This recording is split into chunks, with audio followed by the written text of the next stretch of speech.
have only 7.5 minutes plus 1 lap left. Oh my! Huge accident, a huge off. Ryan Tefita had spun, Piquet is involved, there was another car that's airborne as well, and the race is being stopped straight away. Red flag shown, and Ryan Tefita was the catalyst for all of that because he had spun, and then out of nowhere, but for a position, is Iko Kari. I'll explain why in a moment. Now this is Tefita, it was the Verth corner, I was right. He goes through the gravel, he's back on the track, and Peter Lee is just unsighted, straight into the back, corkscrews in the air. Piquet very nearly goes over as well as he had a car knocked into his path. That is a monster. That's a huge coming together, isn't it? And as you say, it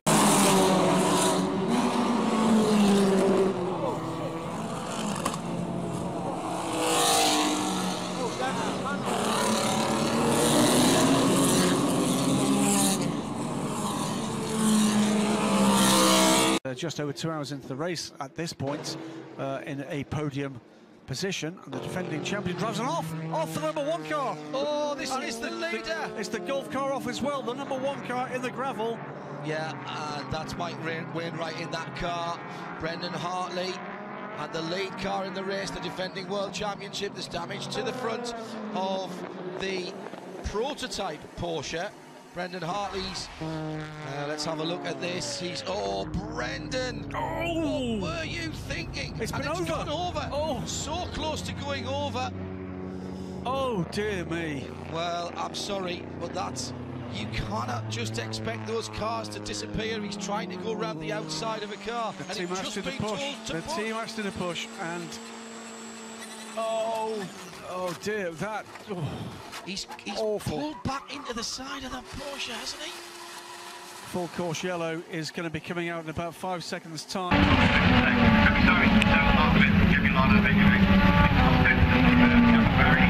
Through pit stops, and here is a fight. Oh, dearie me, a huge accident! And that is Salvador Duran. Over and over he goes, and into the catch fencing, and over the catch fencing as well. He raises his hand saying, "I'm okay." But that was a huge accident for Salvador Duran.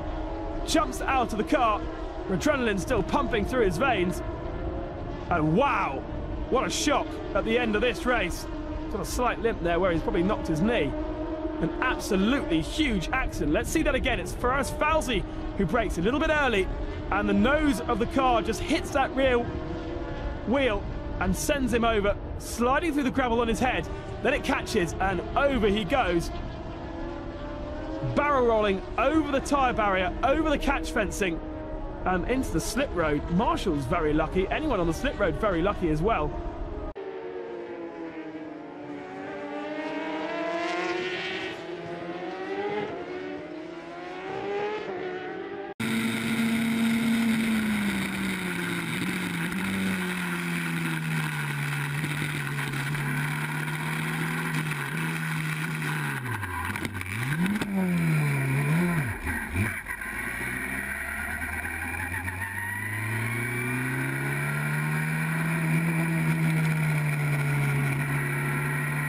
This was the lead battle, turning its way through Yentwood.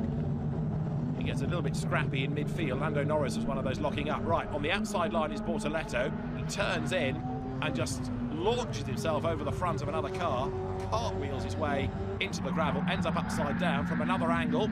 There he is, he's airborne as he comes into shot, and having ridden over the wheels of another car, that just launched past the new start-finish line, which isn't always this big, and an enormous accident at the back.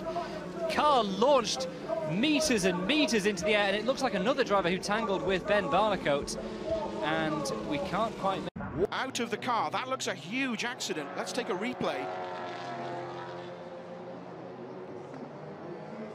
Puncture rear right, and oh, that's a huge impact with the barriers. Full course yellow still at Brands Hatch because of this huge accident. Phil Driver in that Aston Martin riding up the back of a slower GT4 car that itself was trying to pass another slower GT4 car. Driver, a huge accident. لا تنسى الاشتراك وتفعيل جرس التنبيهات ليصلك كل جديد منا.